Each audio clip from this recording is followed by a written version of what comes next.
In other words, it's what you're offering. What you're receiving and what you're offering are the same. They are vibrationally equivalent. And if you can think in terms of the service that you're offering, now we offer that word carefully because you misunderstand it every time someone uses the word. But in this conversation that we're having, where we've agreed that economics is all about serving one another, in other words, it's what it all is, then as you acknowledge that your contribution, what you are offering to this mix, is of value to others, once you go there, now your understanding of economics is in a whole new place that can serve you in a whole new way. So now we'll ask you, are you there yet? Do you acknowledge that it is your service to others? So now, in what ways do you serve? You were going to make a short list a little while ago, but in what ways do you serve others? You serve others by getting energy flowing. You serve others by tapping into the stream of infinite intelligence. You serve others by tuning in, tapping in to the frequency, this high power frequency. You serve others by understanding the path of least resistance. You serve others by being wobble free. You serve others by tapping in, not just to infinite intelligence, but to infinite prosperity, to infinite abundance of energy, to infinite ideas. If you're serving others, then isn't it the idea that really is at the basis of most service, you see? When you loosen up these cobwebs and you start acknowledging that you could be in the right place at the right time, in more conversations, in more opportunities to uplift, if you would put your attention upon the energy that you're receiving, which then you will be flowing. But here's the most interesting thing about economics. We already said it to you, but we're going to say it to you again. You don't get it until you give it, because it is the asking for it that summons it. So when you get into an attitude of service, which is asking for it on the behalf of others, now you open a really big portal, a really big vortex of abundance, you see. And that's really the place that you want to start with all of this. In what ways can I be of value to others? Now let's start generally. Are you of more value to others when you are ornery or happy? Well, that's not a difficult thing to understand, and yet it's usually not a question that you ask in relationship to economics, is it? Because you're thinking in terms of your action, not in terms of your attitude. But your attitude, your mood, your vibration is everything in terms of what you receive and in terms of what you give, you see. So if you're thinking in terms of being the portal through which all of this flows, do you acknowledge that the world is out there asking? Do you acknowledge that their life experiences are what are causing them to identify what the next economic booms will be? Do you know that there are economic booms in the vortex right now that haven't even been discovered by those who will feel the inspiration to provide the response to the boom that is being asked for?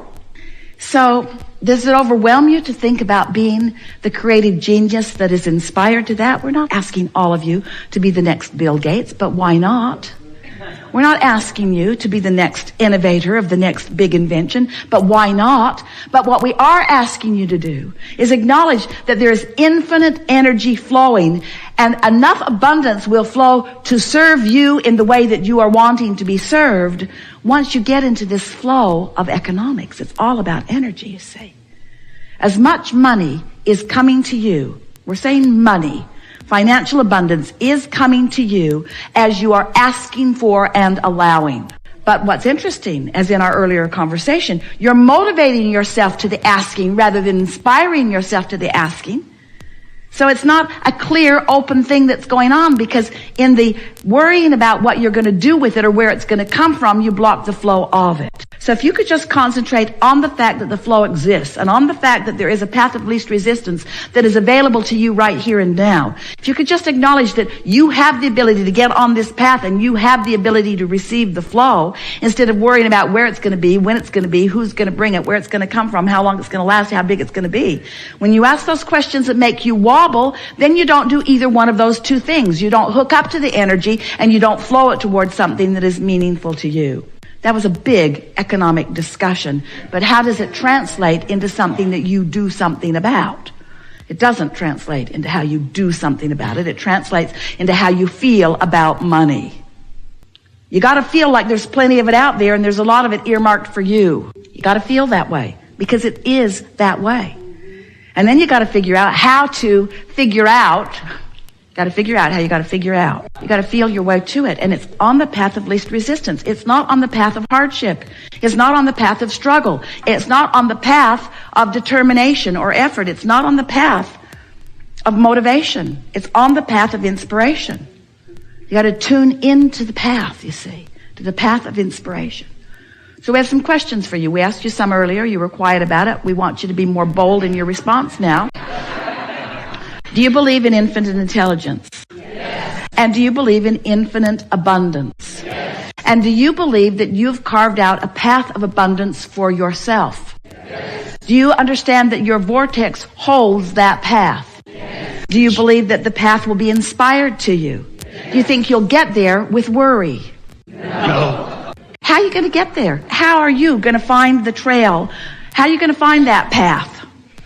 You're going to worry your way to it. You're going to struggle your way to it. You're going to take courses on how to find, on what does the world want.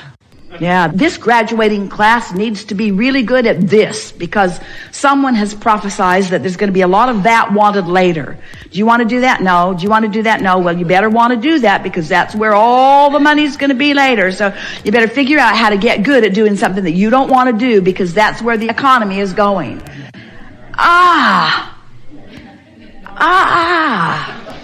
What do you want to do? What do you want to do? You've lived long enough. None of you were born yesterday.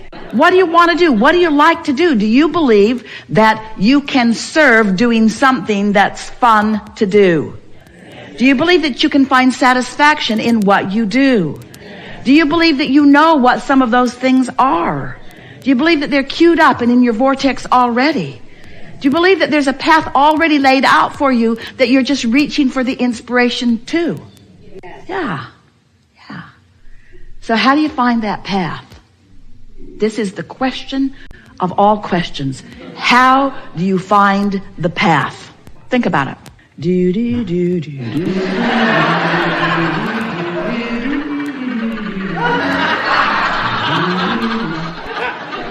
How do you find the path?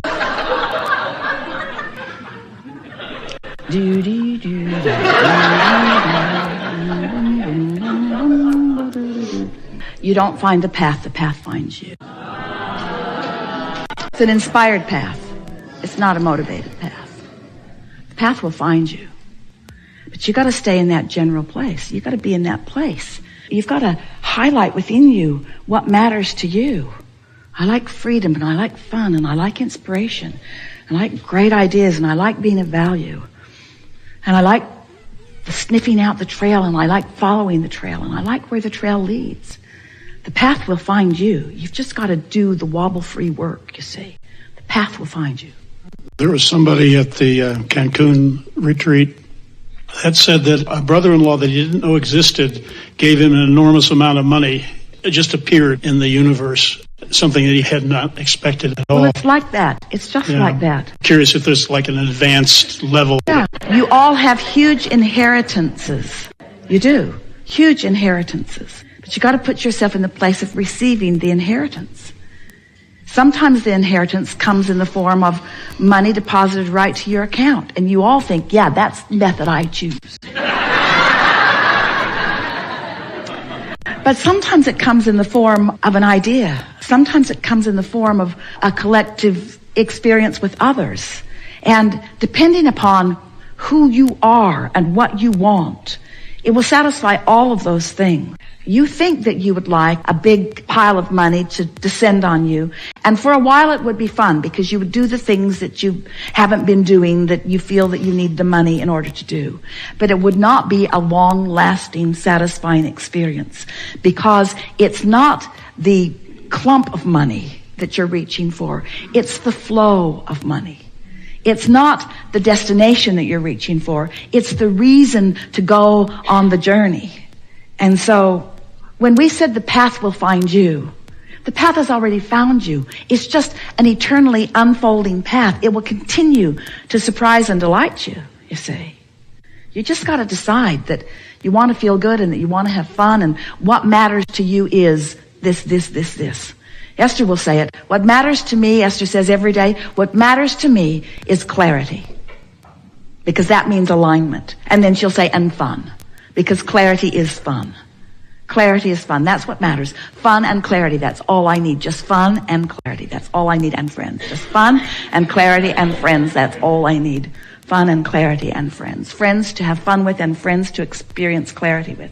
That's all I need is just fun and clarity and friends and places to go with my friends. Fun and clarity and friends and places to go with my friends. Fun and clarity and friends and places to go with my friends. And really good food. Fun and clarity and friends and places to go with my friends where there's really good food. That's all I need. And on and on and on and on and on it goes. Occurred to Esther the other day. She's sitting and writing and journaling and sketching and drawing focus wheels and thrilling herself with clarity and feeling appreciation for that and that and that and that and that. She got such momentum for appreciation going, and then she suddenly began thinking of all the things that had led to all the things that she was feeling appreciation for.